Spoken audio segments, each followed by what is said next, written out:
Welcome to the show, Netsky. Hey, how's it going? Also, welcome to New Zealand. I feel like it's kind of become a second home for you. It really has. Yeah, we've been here for 3 weeks now, and it's my 9th year visiting the country. So yeah. Has it been 9 years consecutively? Almost.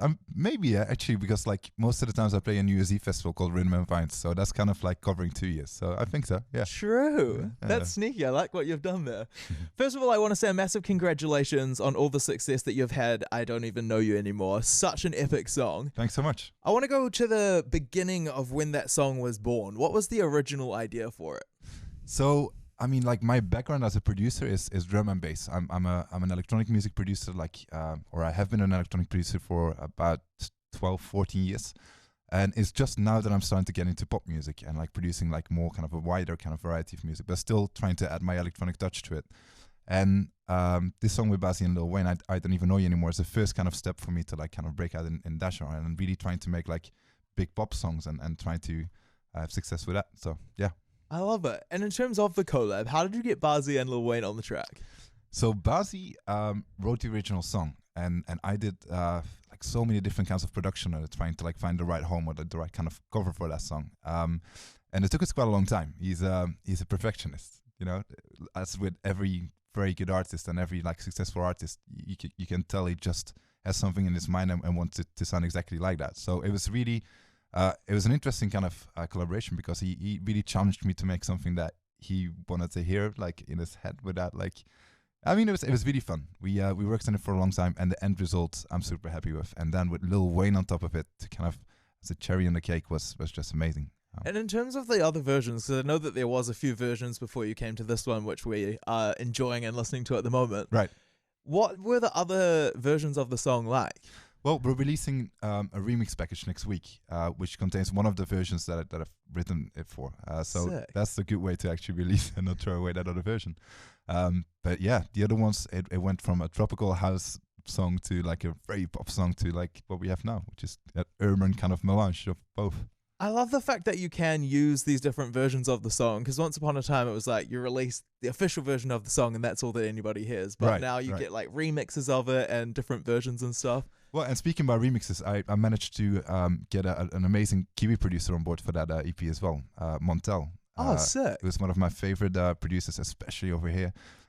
We actually had a studio session yesterday in our apartment here next to Victoria Park. Man. It was the most Kiwi studio session I've ever had in my life. It was really cool. So when you are traveling and you set up these random studios and have a little session, how does it work? Do you like travel with all the equipment, or do you just hire it in? How does that side of it happen? So, I mean, you're bringing up a really great idea. Like, I had this in mind as well. Like, in the future, I really want to have like an extra case with like studio speakers, so we can actually work backstage and play some music backstage. I'm looking at my tour manager right now, so we can plug this in. It's fine. Like small KRK speakers, maybe. He's nodding. He's He saying doesn't look convinced. He's like, yeah, but no, but yeah. But no, we have to hire some stuff. But it's kind of the first time I start doing like studio sessions in like apartments and just like normal sunny daylight places where you're not in a basement surrounded by microwaves and humming sounds and an air conditioning that's always too cold. Every studio in the world is too cold. This time we were just in a nice apartment, having a beer at the end of the session, like being really relaxed. And I kind of like that way of working. It feels a bit like the Kiwi way of like studio work, you know? Like, it's almost like a little more laid back. Yes. Like feet up kind of vibes. In terms of the production of music, like some artists talk about how they incorporate random sounds, like it'll be like a blind opening and closing. Is that something that you experience or kind of dabble in, or? It's funny because a blind is actually a really fun sound that you can make any sound with. You can make a kick drum out of it, or like a hi-hat or a snare. Like it's one of those like elements that you can make a lot of different sounds with, I guess. But I like to keep it traditional, to be honest. Yeah. Like I like an actual snare drum and an actual drum kit and an actual guitar. But who knows, man? Like, you know, it's a really cool challenge again for a producer to try and make sounds out of something that's not supposed to be a song. So Totally. And in terms of collaborations, you've obviously worked with Bazzi and Lil Wayne. Who's next on the dream collaborations list? So Bazzi and Lil Wayne, I mean, Bazzi is like becoming such a superstar in America. Amazing to work with him. Lil Wayne, always like been a childhood dream for me, and I'm happy it came true. I worked with David Guetta on my single before. There's lots of like really interesting writers and singers and stars in America that I'm working with right now. There's a producer duo called Stargate who have this studio that they invited me to the studio in LA, and they kind of taught me on how to make pop music and how to get in contact with all these artists. And in this house, like, there's people like Julia Michaels walking around all the time, and Sabrina Carpenter, and they work with Katy Perry all the time. Who else? There's so many people that are running around, and like, it's just really nice because we have dinner together, and like, before they know me, I actually get to know them properly without like labels or management interfering, you know? Yeah. So for me, that was an incredible way to like kind of have a foot into the pop music scene. And It's like super organic. it really is, yeah. I would absolutely love a collaboration with Julia Michaels. You know, me too. And the good thing is she writes songs not for herself only, but for other people as well. So there might be a song floating around, and who knows who's going to sing it, but yeah. Totally. She's written for so many people. It's nuts. Like, Yeah. so talented. And you can tell by the song that's her as well, Yeah. right? 100%.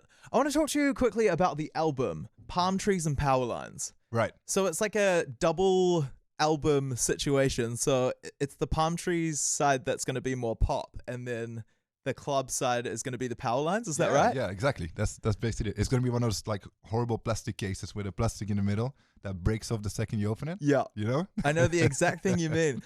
I just love the fact that it's like this double thing, and you're not aligning yourself to one genre. Right. And because I guess like the club sound is what you're used to, and this pop sound is like what you're aiming to strive for. Right. Absolutely. What was the idea? Like, how did you come to the conclusion that, like, rather than choosing which direction, you just go both? Well, I'm just a schizophrenic producer. I'll wake up and want to make a pop song, and the day after I want to make a drum and bass banger and like play it in a basement. Yeah. So I always wanted to find that like way to like make music in both styles. And I was the house I was talking about, the house of Stargate in Venice, had this incredible view out of my room, where like the sunset kind of projects these like silhouettes of like palm trees and power lines. That's the only thing I saw at night. So every day I saw the same view. So that must have influenced the album title a little bit. But yeah, again, I can't say goodbye to the underground kind of electronic side of like my career, and I still want to really make pop music because that's something I really love as well, and I'm passionate about. So I want to do both. That's sick. why. And I feel like it's been like over the past few years, it's been a massive uprising of electronic music. Like, I know it's taken a long time for people to properly respect electronic producers and things like that, but now it's like there's so much electronic music and it's charting and it's doing so well. Like, I feel like you've been a massive part of that as well. From the inside out, do you think that there's anything, whether it be like technology or people being open to electronic music, what do you reckon has changed? In America, there's definitely a big rise of like that EDM, the new rave standard, where like in Europe, like we've gone through that rave phase like in the 90s and the 80s. So it's really interesting seeing that like kind of evolve in different ways and in different kind of environments, like the way it does in America. Everybody's dressing themselves like we did in the 90s in Europe, I guess. But I've always felt like, especially about drum and bass and like kind of bass music, like New Zealand has always been a step ahead, or like has always like had that real love for it, like the people in UK do, which is amazing to see. It's very different here from America. Your trip to New Zealand's been wild in the sense of having ups and downs. You were performing at the top of the Sky Tower 1 minute, then jumping off the Harbour Bridge another minute. Right. Yeah. What's been like the highlight of this trip? Because you've done a few shows around the country while you've been here as well. I think my real highlight is going to happen tomorrow. Yeah? I'm gonna get rugby lessons from Dan Carter tomorrow. Sick. Which is amazing. I've known Dan for like a long time, and I DJ'd at their party in London after they won the World Cup. That's crazy. Which was very very crazy. But no, we've been doing lots of cool stuff with other Kiwi artists as well. We hang out with Montel and Sachi a lot. I'm getting John Lemon to jump on stage on Saturday because Sick. I did a remix for him. It's like it's all a very kind of Kiwi producer kind of based scene this tour, so it's incredible.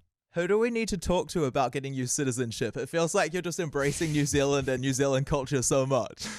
I mean, if Jacinda's listening, please give me a shot. I'll try to be a good Kiwi. I'll do anything. I think you're already a good Kiwi. Like, just move over already. Thanks. And you're performing the Town Hall on Saturday night. For somebody who has never been to one of your gigs before, what can they expect? So yeah, we're trying to combine sing-along songs with a drum and bass accent, like some high energy.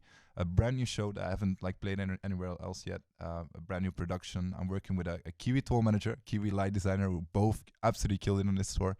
And it's going to be crazy energy, people on shoulders singing along to songs and just raving. Get ready to jump around. Absolutely. I love it. Is there an artist that you're listening to at the moment who's an up-and-coming artist that you're like, this person is legendary and everybody needs to know about them?